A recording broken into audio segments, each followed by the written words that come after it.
अस्सलाम वालेकुम नाज़रीन, मैं हूँ डॉक्टर ज़ुबैदा काजी।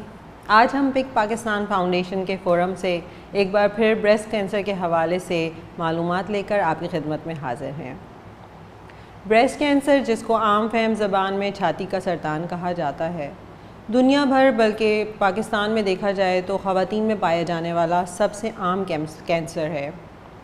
लेकिन इसके हवाले से तसल्ली बख्श बात यह है कि इसकी बढ़ती हुई तादाद और शरह अमवात पर बखूबी काबू पाया जा सकता है, और जिसका वाहिद और मौसर हल ये है कि इसकी बरवक्त तशख़ीस की जाए, अर्ली डिटेक्शन, जो कि पिंक पाकिस्तान फाउंडेशन का मोटो भी है। आपको शायद ये बात मालूम हो या ना हो कि अगर ब्रेस्ट कैंसर की बरवक्त तशख़ीस कर दी जाए तो हम 98% ख़वातीन को इस मोहलिक बीमारी से बचा सकते हैं और उनका भरपूर तरीके से इलाज भी कर सकते हैं। आज इस नुक्ता नज़र पर बात करने के लिए हमारे साथ स्टूडियो में मौजूद हैं डॉक्टर सदफ़ नासर। डॉक्टर सदफ़ नासर एक रेनाउंड रेडियोलॉजिस्ट हैं, हमारे पिंक पाकिस्तान फाउंडेशन का बहुत अहम हिस्सा हैं और वुमेन इमेजिंग सदफ़ नासर की स्पेशलिटी में शामिल है। Welcome doctor Sadaf to our forum. How are you? I am fine अल्हम्दुलिल्लाह। डॉक्टर सदफ़, आप ये बताइए कि एक आम ज़बान में हम बताना चाहते हैं अपनी घरेलू ख़वातीन को कि वो घर में रहते हुए वो जिसके अंदर अवेयरनेस की बड़ी कमी है, वो अपने छाती में होने वाली चेंजेस को किस तरह महसूस कर सकती है और उसका मुआयना किस तरह कर सकती है? सबसे पहले तो ये बात लोगों को जहन में रखनी चाहिए कि ब्रेस्ट कैंसर की अलामात हो क्या कर सकती हैं। एक तो ये होता है किसी भी किस्म की कोई गिल्टी फील हो ब्रेस्ट के अंदर, कोई लम्प जिसे हम कहते हैं, या फिर कोई भी किसी भी किस्म की गिल्टी वो महसूस करें। दूसरे नंबर पर ये होता है कि निपल से कोई डिस्चार्ज हो रहा है, चाहे वो सफ़ेद रंग का हो या फिर उसमें खून आ रहा हो। अच्छा, लाइक अगर लैक्टेट मतलब दूध पिलाने वाली औरत है, उसको ये होता है कि दूध ही आ रहा होगा। उसके अलावा अगर बिल्कुल सफ़ेद पानी की तरह का आ रहा हो या फिर उसमें महसूस कर रहे हो कि हल्का सा खून आ रहा है, तो ड्यूरिंग लैक्टेशन भी जो औरतें दूध पिला रही होती हैं उस दौरान भी कैंसर बन जाते हैं।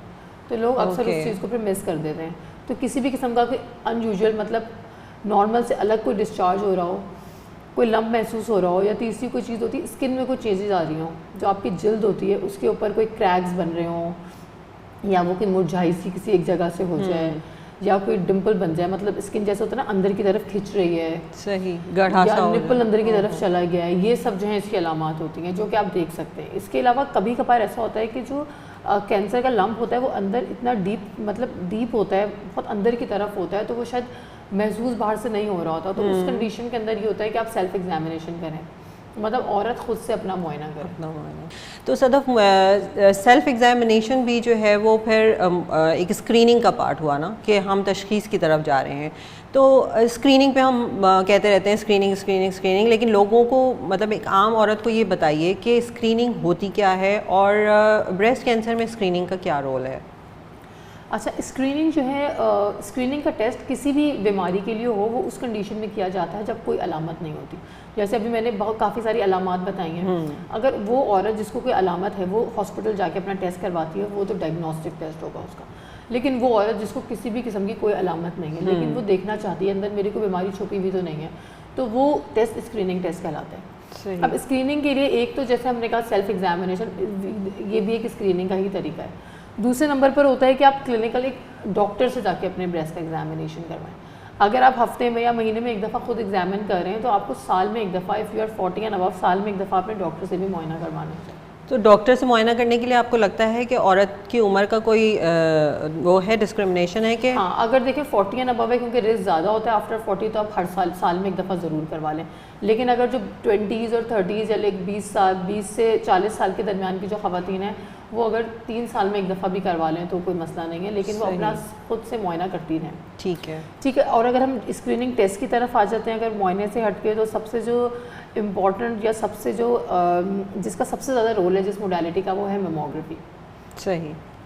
मेमोग्राफी जो है एक स्क्रीनिंग भी के लिए भी करते हैं हम और डायग्नोसिस के लिए भी करते हैं। स्क्रीनिंग के लिए जो मेमोग्राफी की जो एज लिमिट है वो है 40 एंड अबव, मतलब बेस लाइन स्टडी जो आपने सबसे पहला टेस्ट करवाना है वो आपने 40 साल की उम्र में करवाना है। यानी वो औरत जिसको कोई अलामत नहीं आ रही है, बिल्कुल, वो स्क्रीनिंग के लिए जाएगी, मैमोग्राफी के लिए ज़रूर जाए।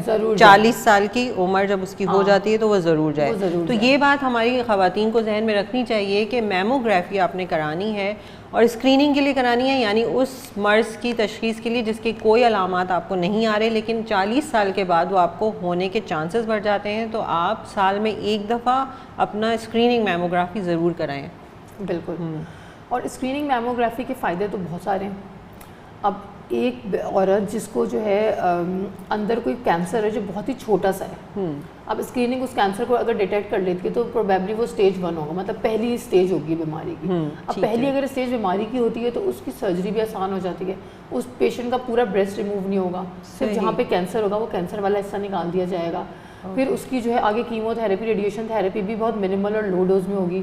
तो उस पेशेंट के मरने के या फिर मज़ीद उस बीमारी की वजह से किसी और बीमारी में पड़ने के चांस बहुत कम हो जाएंगे। सही, मतलब वो फुली रिकवर हो जाएगी, क्वालिटी ऑफ लाइफ बेहतर एज़ कम्पेयर टू उस पेशेंट के जो स्टेज 3 या स्टेज 4 में हमारे पास पहुंचते हैं। क्योंकि पाकिस्तान के अंदर जो हमारे 70 to 75% पेशेंट्स हैं, जब वो हॉस्पिटल आती हैं ब्रेस्ट कैंसर के साथ, दे आर एट स्टेज 3।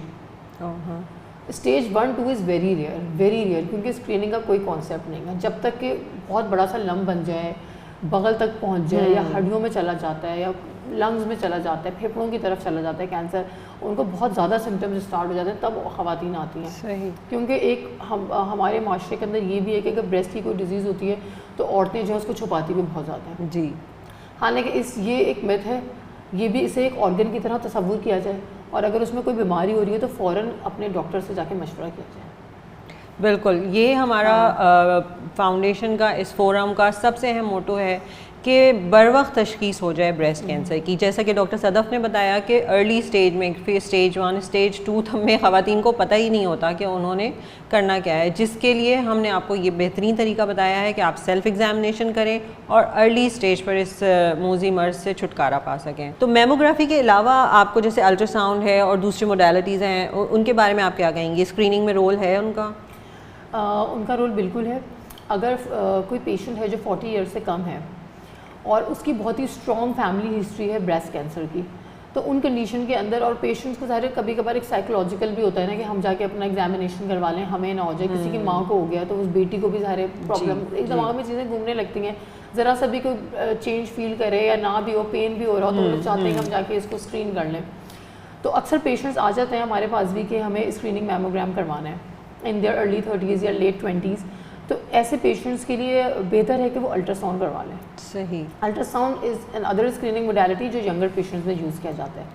दूसरा, अल्ट्रासाउंड का ये भी रोल है, कुछ पेशेंट्स होते हैं कि उनके मैमोग्राम के अंदर parenchyma, although it's a clinical terminology, आप ये कह सकते हैं कि ब्रेस्ट का टिश्यू हर औरत का एक अलग होता है। किसी के अंदर जो है फैट या चर्बी का मवाद ज़्यादा होता है, उन कंडीशन में तो बहुत अच्छा मैमोग्राम क्लियर नज़र आ जाता है। उसके अंदर कोई गिल्टी भी है या किसी भी किस्म का कैंसर बन रहा है, हम इजीली देख सकते हैं। लेकिन कुछ औरतें होती हैं जिसमें फ़ैट कम होता है, लेकिन बाकी जो ग्लैंडुलर टिश्यू, जो ब्रेस्ट का अपना एक टिश्यू होता है, वो बहुत ज़्यादा मकदार में होता है। उस कंडीशन के अंदर कैंसर के मिस होने के चांसेस होते हैं। सही। तो जब भी हमें लग रहा हो कि इसका जो ब्रेस्ट है उसके अंदर टिश्यू का कॉम्पोनेंट ज़्यादा है एज़ कम्पेयर टू फैट, तो उन कंडीशन में हम कहते हैं कि मैमो के साथ एक अल्ट्रासाउंड भी आप करवा लें एज अ कॉम्प्लीमेंट्री, ताकि अगर हम कोई चीज़ मैमोग्राम पे मिस कर रहे हैं, कोई भी किस्म का छोटा मोटा कैंसर, तो अल्ट्रासाउंड एटलीस्ट उसको पिक कर ले।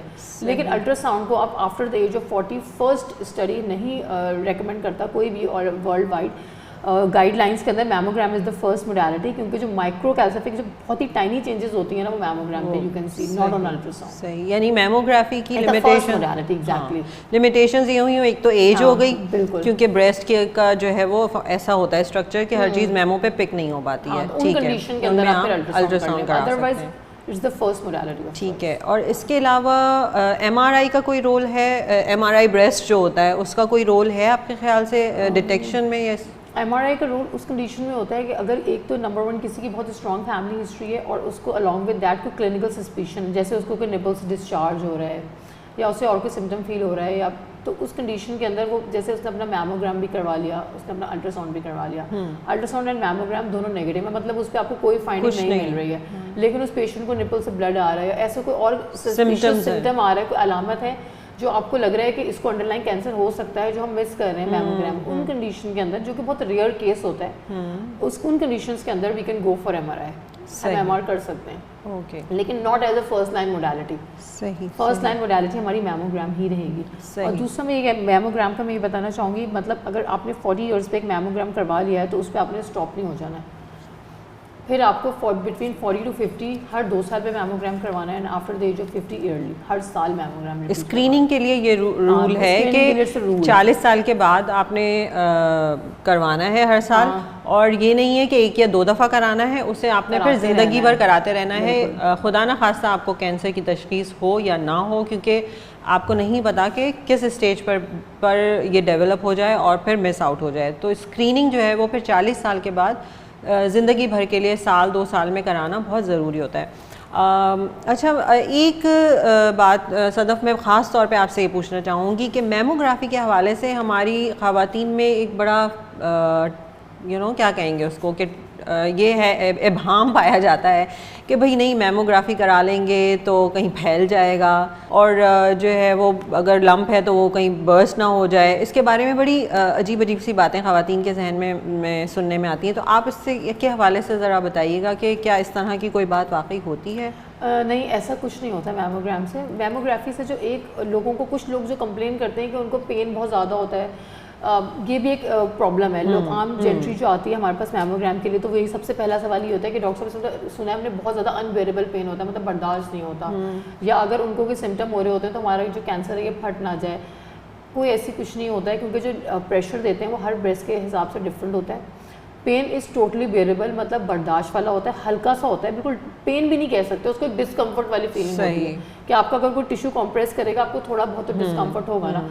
और तीसरी चीज़ ये होती है कि लोगों का तीसरा खौफ ये भी होता है कि हमारे अंदर रेडिएशन बहुत सारी चली जाएंगी जी, तो रेडिएशन से भी कैंसर हो जाएगा। तो स्क्रीनिंग लोग इस वजह से भी अक्सर नहीं करवाते हैं।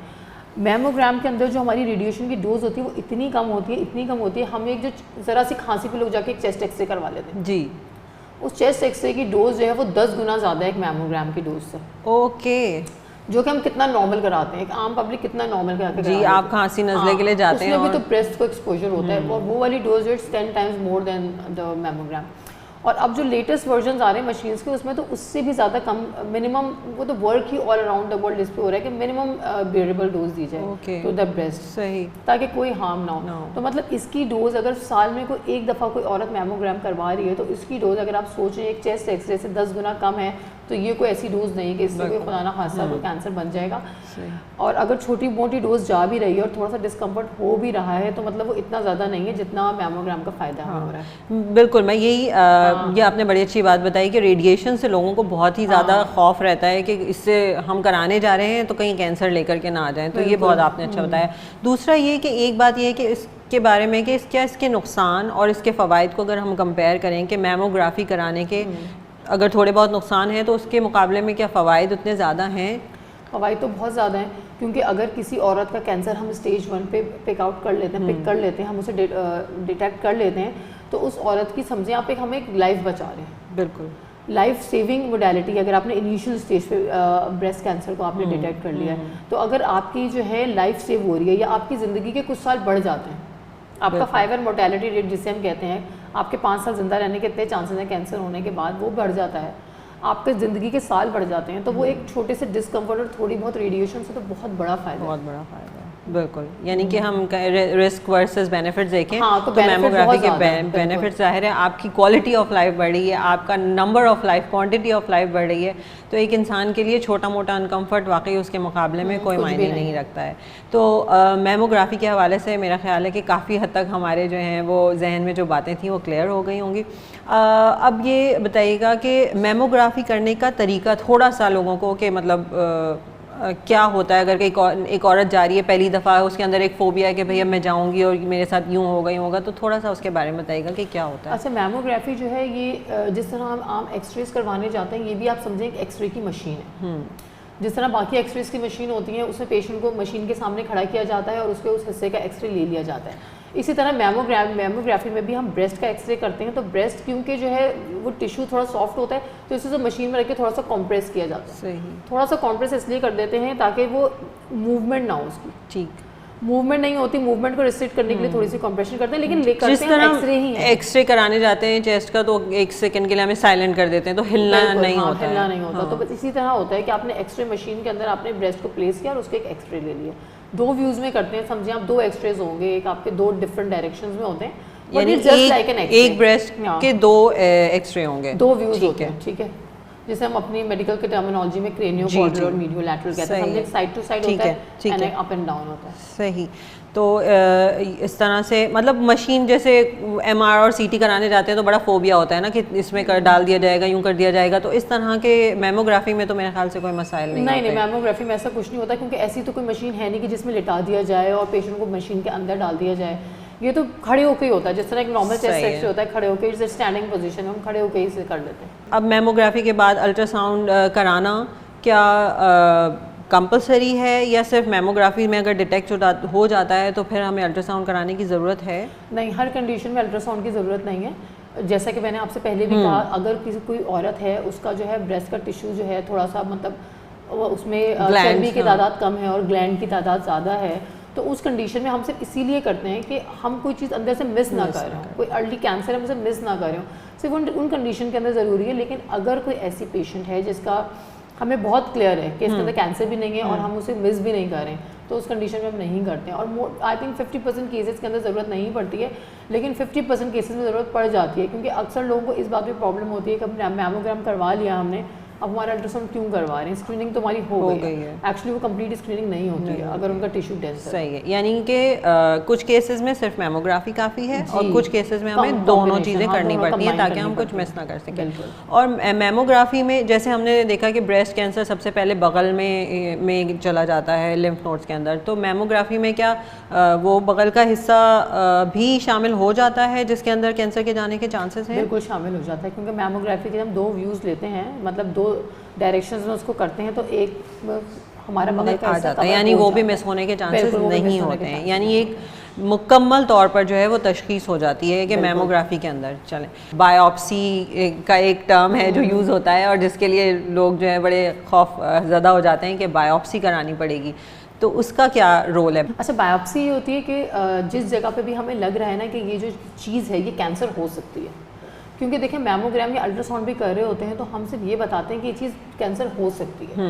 हम डेफिनेटली नहीं कह सकते कि ये कैंसर है, हमें ये बताना होता है कि कैंसर हो सकता है। उसकी जो प्रॉपर मतलब उसकी जो सही तशखीस है वो तो बायोप्सी ही करेगी, और बायोप्सी में इस तरह करते हैं कि जिस एरिया को हमने दे दिया कि कैंसर हो सकता है उसमें से एक छोटा सा टिश्यू निकाल लेते हैं, उसका एक छोटा सा पीस निकाल लेते हैं, हिस्सा निकाल लेते हैं और उसको लेबॉर्ट्री में भेज देते हैं। सही, ठीक है। अब बायोप्सी करवाना तो बहुत ही ज़रूरी है, क्योंकि उसके बगैर तो आगे ट्रीटमेंट ही नहीं हो सकता, क्योंकि ब्रेस्ट कैंसर एक किस्म का नहीं होता। सही, बहुत सारी किस्में, इसकी 3-4 किस्म का होता है। एक तो बायोप्सी में ये बताती है किस किस्म का कैंसर है, क्योंकि अलग अलग किस्म के कैंसर के अंदर अलग अलग किस्म की कीमोथेरेपी दी जाती है। अच्छा। अलग अलग किस्म की दवाएं यूज होती हैं। एक तो सबसे पहले हमने बायोप्सी के जरिए कंफर्म करना है कि कैंसर है। नंबर 2 हमें ये बताना है कि किस किस्म का कैंसर है, कौन सी किस्म है कैंसर की। तीसरी चीज़ ये होती है उसका ग्रेड भी होता है, फिर पहले ग्रेड पर है, एक तो स्टेजिंग होती है, फिर ग्रेडिंग, ये सब चीज़ें बायोप्सी हमें बताती है। आगे पूरी की पूरी ट्रीटमेंट जो है, जितना भी पेशेंट का इलाज है वो इसी के ऊपर होना होता है कि कौन से किस्म का कैंसर है, कौन सा उसका ग्रेड है, वो किस हिस्से में है ब्रेस्ट के, मतलब ये सारी चीज़ें बहुत इंपॉर्टेंट है। यानी कि बायोप्सी पे डिपेंड करती है पूरी ट्रीटमेंट आगे बायोप्सी पे डिपेंड, तो बायोप्सी करवाना तो बहुत ही ज़रूरी है। आप सिर्फ उसके ऊपर उसका इलाज नहीं। तो अब आप जिस तरह हमने मेमोग्राफी के इबाहम को ख़त्म किया, हम थोड़ा सा बायोप्सी का भी करें कि क्या आपको लगता है कि लोगों के जहन में जो बायोप्सी को लेके हैं कि ये कराएंगे तो इससे भी कैंसर फैल जाएगा, कहीं और चला जाएगा, बढ़ जाएगा, तो इस तरह के क्या आपके ख्याल में खदशात लोगों के हैं वो सही है? लोगों के जो खदशा, ये तो बहुत ही बड़ा मिथ है, मतलब बहुत ही बड़ा खदशा लोगों को होता है कि अभी यहाँ पे सुई डलेगी या लोहा लगेगा तो ये कैंसर फैल जाएगा, बर्स्ट हो जाएगा, पूरे ब्रेस्ट में भी फैल जाएगा, पूरे जिस्म में भी फैल जाएगा। ऐसा कुछ भी नहीं होता बायोप्सी से। बायोप्सी, ब्रेस्ट बायोप्सी मेरे ख्याल से पूरे जिस्म में जहाँ जहाँ भी बायोप्सी होती है सबसे सेफेस्ट एरिया है, क्योंकि इसके आसपास ना तो हमारी खून की कोई नालियाँ गुजर रही होती हैं, ना कोई ऐसा टिश्यू होता है कि हम उसे इंजर कर देंगे, सिर्फ ब्रेस्ट का अपना टिश्यू होता है। सबसे सेफेस्ट एरिया है for the biopsy, breast biopsy. और क्या बायोप्सी कोई तकलीफदेह अमल होता है? नहीं, बायोप्सी जिस तरह आप एक इंजेक्शन लगवाते हैं, आपको एक इंजेक्शन की तकलीफ होती है, उतनी ही तकलीफ होती है ब्रेस्ट बायोप्सी। पहले एक छोटे से इंजेक्शन से उसे सुन कर दिया जाता है और फिर नीडल के ज़रिए पूरी बायोप्सी ले ली जाती है, ना इसमें कोई कट लगता है, ठीक है, ना इसका कोई ऑपरेशन होता है, यानी ना ये कोई स्टिचेस होते हैं, ये समझें सुई के ज़रिए ही हो जाता है। ऐसा लोग समझते हैं कि भाई हम ऑपरेशन कराने जा रहे हैं, तो बिल्कुल, ऐसा कुछ नहीं होता, कोई कट नहीं है, कोई स्टिच नहीं है, एक सुई जाएगी, छोटा सा टुकड़ा लेगी और वो आप फिर लेबॉर्ट्री के लिए हम टेस्ट करने के लिए भेज देते हैं। सही। और लेबॉर्ट्री वाले जो हैं फिर वो कितना टाइम लेते हैं रिपोर्टिंग में बायोप्सी की आपके ख्याल से? 7 to 10 मतलब 7 से 10 दिन लग जाते हैं। इतना इंतज़ार करना होता है मरीज़ को और फिर उसके बाद जो है वो मरीज़ इलाज के। Thank you so much doctor Sadab. और इसके बाद मैं उम्मीद करती हूँ कि ये सब देखने के बाद और जानने के बाद हमारी ख़वातीन, लड़कियाँ और बच्चियाँ इससे ज़रूर फ़ायदा उठाएंगी, क्योंकि बर वक्त तशख़ीस ही हमें सिर्फ़ और सिर्फ इस ब्रेस्ट कैंसर से बचा सकती है, इसकी शरह अमवात को कम कर सकती है, इससे होने वाली तकलीफ़ से बचा सकती है। अपना बहुत सारा ख्याल रखिए, अपने लिए और अपने प्यारों के लिए। खुश रहिए, तंदुरुस्त रहिए, तवाना रहिए। हमारे मकासद में पिंक पाकिस्तान का साथ दीजिए। आप हमसे रब्ता कर सकते हैं हमारी वेबसाइट pinkpakistan.org.pk पर। इसके अलावा आप हमें ज्वाइन कर सकते हैं फेसबुक, व्हाट्सएप, लिंक्डइन और इंस्टाग्राम पर।